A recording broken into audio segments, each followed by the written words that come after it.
आपको बता दें, उत्तर प्रदेश में बीएसपी को तगड़ा झटका लगा है। जी हां, बीएसपी के 6 विधायक समाजवादी पार्टी में शामिल हो गए हैं। बीजेपी का एक विधायक भी समाजवादी पार्टी में शामिल हुआ है। बीएसपी के असलम रायनी, असलम अली चौधरी, मुस्तफा सिद्दीकी, हाकिम लाल बिंद, हरगोविंद भार्गव, सुषमा पटेल एसपी में शामिल हो गए हैं। उधर आपको बता दें कि बीजेपी के राकेश राठौर भी बीजेपी से एसपी में शामिल हो गए हैं। तो बड़ी खबर सामने आ रही है, जहां आपको हम बता दें कि ये देखिए, चुनाव आते ही किस तरह से दल बदल शुरू हो गया है, किस तरह से एक दल से दूसरे दल में नेताओं का जाना शुरू हो गया है। तो समाजवादी पार्टी में बीएसपी के 6 विधायक जो है वो शामिल हो गए हैं। आपको बता दें कि वैसे ही अखिलेश यादव इस बात का दम भर रहे थे कि कई छोटी छोटी इस बार पार्टियों को वो लेकर मिलाकर चुनावी मैदान में उतरेंगे। राजभर पहले ही उनके साथ आ चुके हैं। अब ऐसे में ये जो खबर सामने आई है वो बीएसपी के लिए एक बड़ा झटका है, लेकिन समाजवादी पार्टी के लिए काफी अच्छी खबर है। समाजवादी पार्टी के मुखिया यानी कि अखिलेश यादव पहले ही कह चुके हैं कि जो भी दल या फिर उसके विधायक हमारे साथ जुड़ना चाहते हैं या मिलना चाहते हैं तो उनके लिए हमारा दरवाजा खुला हुआ है। और ऐसे में अभी 2 दिन पहले की ही उन्होंने ये बात कही थी, और ऐसे में ये खबर अब सामने आई है कि बीएसपी से 6 विधायक बीजेपी समाजवादी पार्टी में शामिल हो गए हैं और बीजेपी का एक विधायक समाजवादी पार्टी में शामिल हुआ है।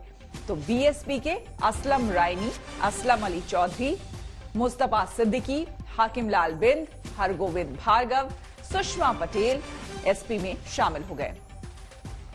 संतोष शर्मा हमारे संवाददाता हमारे साथ जुड़ गए हैं। संतोष, एसपी के लिए तो एक तरह से कहे कि पौबारा ही है, क्योंकि अखिलेश यादव खुद ये कह भी रहे थे कि भाई किसी भी दल का कोई भी अगर हमारे यहां आता है तो उनका खुले दिल से हम स्वागत करने को तैयार है। लेकिन बीएसपी के लिए एक बहुत बड़ा झटका चुनाव से पहले।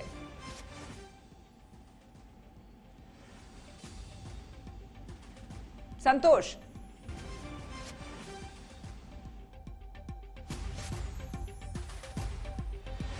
संतोष, क्या आपको मेरी आवाज मिल रही है? तो आपको हम बता दें कि देखिए, विधानसभा चुनाव होने वाले हैं अगले साल, और विधानसभा चुनाव से पहले इस तरह की खबरें जो है अमूमन सुनने और देखने को मिलती है कि एक पार्टी से, एक दल से विधायक निकलकर, नेता निकलकर दूसरे दल में जाते हैं, शामिल होते हैं। लेकिन ये जो खबर सामने आई है बीएसपी के लिए खास तौर पर, मायावती के लिए खास तौर पर एक बड़े झटके के तौर पर है, क्योंकि 1-2 नहीं बल्कि 6 विधायक बीएसपी के एसपी में शामिल हो गए हैं। और ऐसे में अब जबकि चुनाव नजदीक है, चुनावी मैदान में हर पार्टी अपने अपने पूरे दम के साथ उतर रही है। शंखनाद हो चुका है, चुनावी शंखनाद हो चुका है। अब ऐसे में बीएसपी के लिए ये वाकई एक बहुत बड़ा झटका माना जाएगा, जबकि 6 विधायक बीएसपी के शामिल हो चुके हैं एसपी में।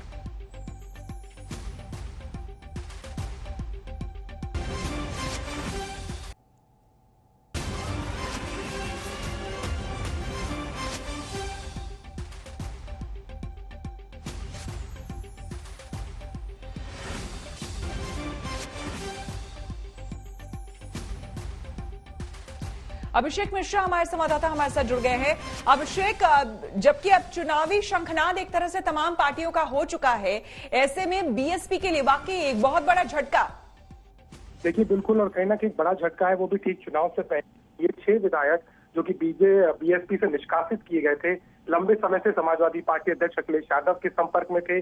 पहले भी इस तरह की बात थी कि ये दामन जो छूटा है बसपा से, वो सपा में ही जाके जुड़ेगा, और उसकी आज तस्वीर हमें दिखाई दे रही है। 6 के 6 विधायक आज समाजवादी पार्टी में शामिल हो गए हैं।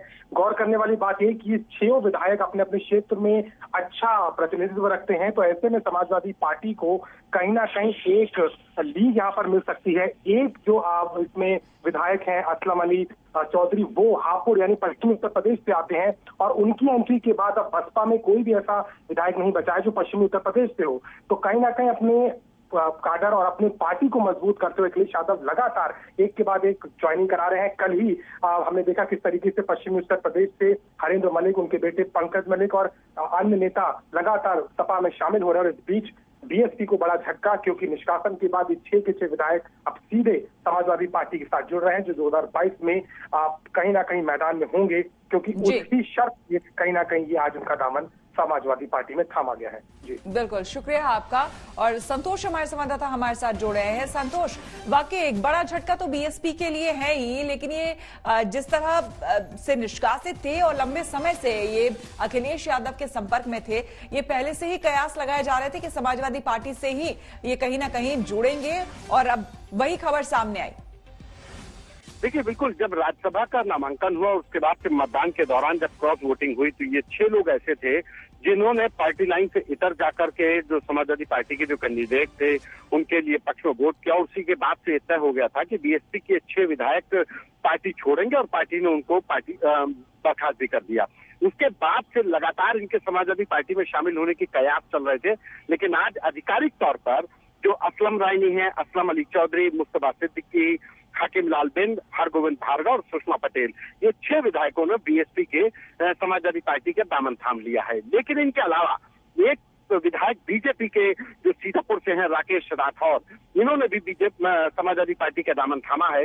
तो कहा जाए कि कुल 7 लोगों ने आज जो सिटिंग विधायक हैं उनके द्वारा समाजवादी पार्टी की सदस्यता ली गई है।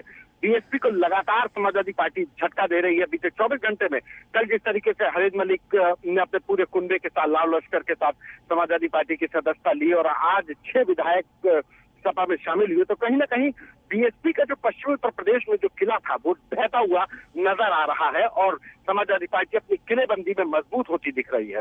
जी बिल्कुल, उधर जो खबरें आ रही है, बीजेपी के राकेश राठौर भी एसपी में शामिल हो गए हैं।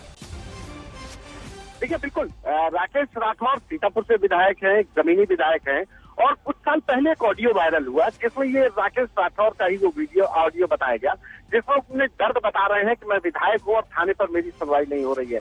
ये तभी से माना जा रहा था कि राकेश राठौर बीजेपी को छोड़ सकते हैं, क्योंकि उन्होंने पार्टी लाइन से इतर जाकर के पार्टी का विरोध करते हुए अपनी एक बात को वायरल किया और उसके बाद से आज उन्होंने सपा का दामन थाम लिया है।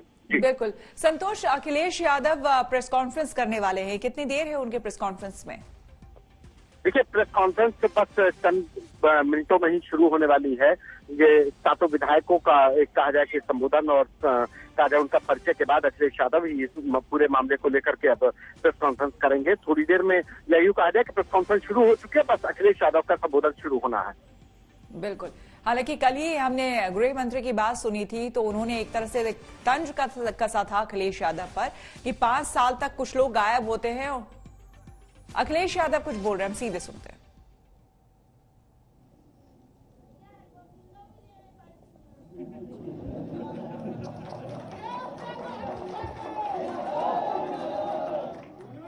अच्छा, बहुत लोग आना चाहते हैं,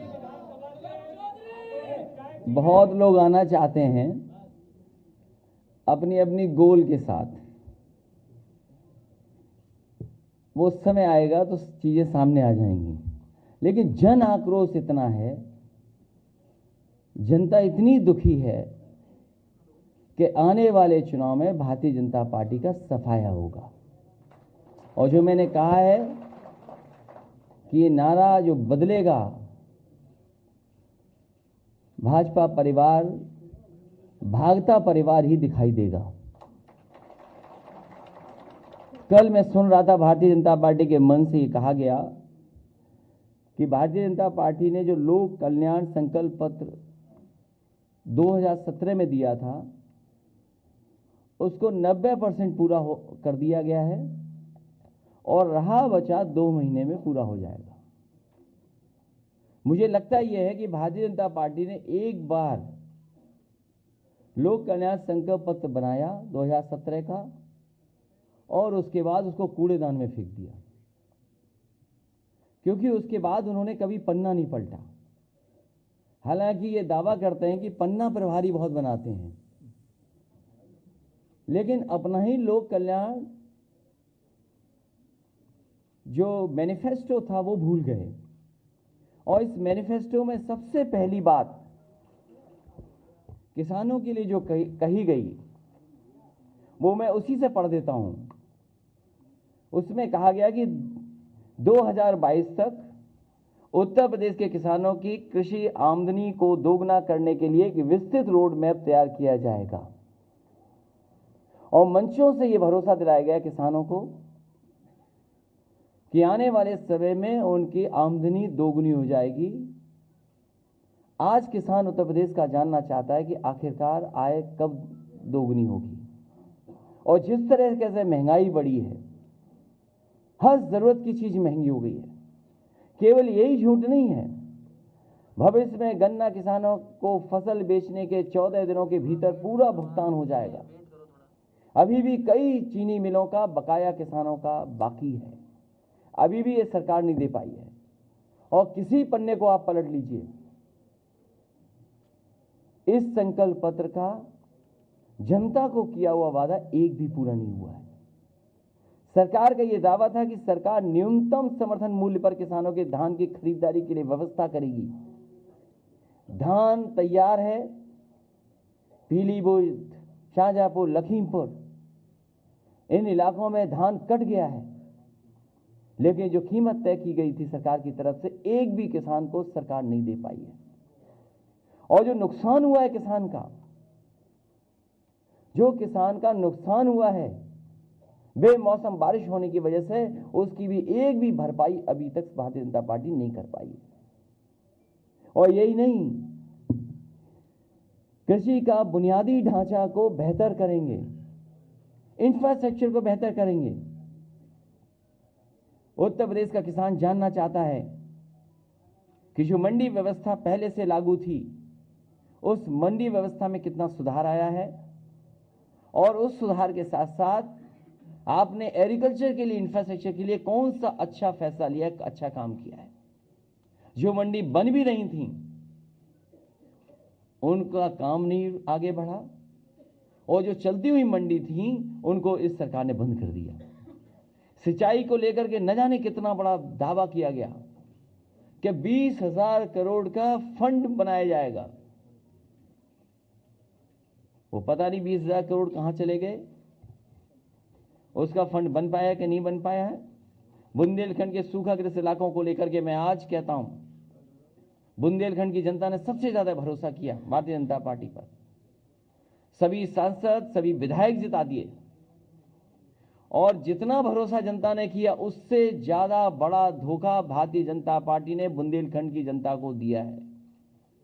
न पानी मिला उन्हें, न पीने का पानी उपलब्ध करा पाए, और महंगाई तो बढ़ाई बढ़ाई।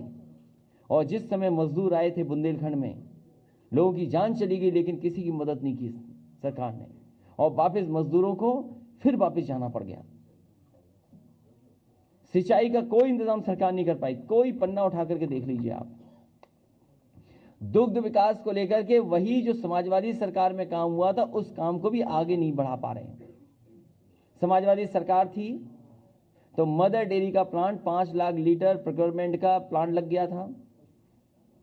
लखनऊ में अमूल का प्लांट लग गया था, 5 lakh litre procurement per day का।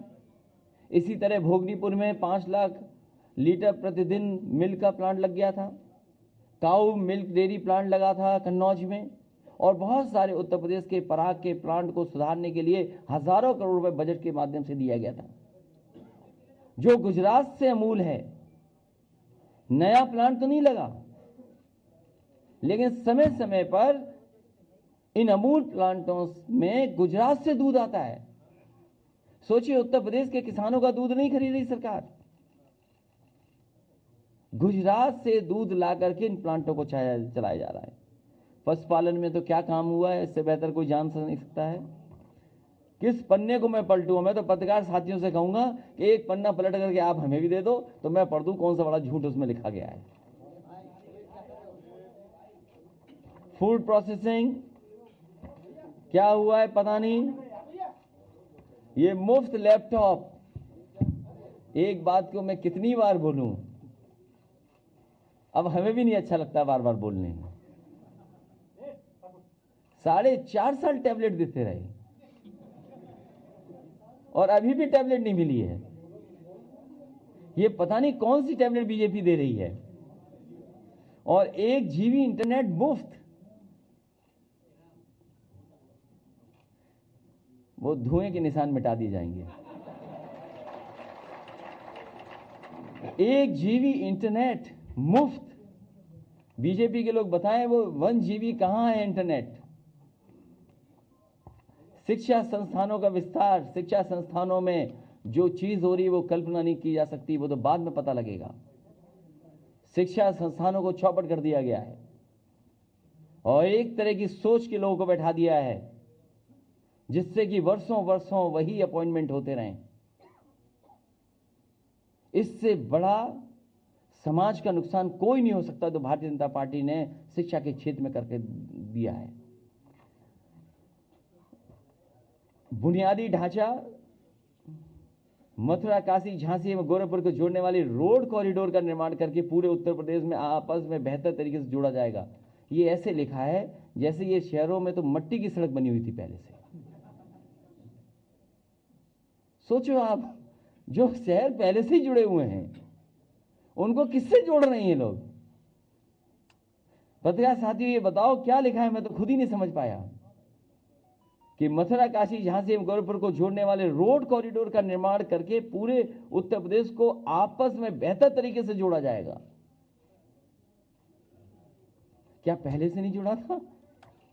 क्योंकि झांसी मुख्यमंत्री जी पहली बार गए थे, उन्होंने कहा कि झांसी में मेट्रो बनेगी और झांसी से सीधे दिल्ली के लिए एक्सप्रेसवे बनेगा।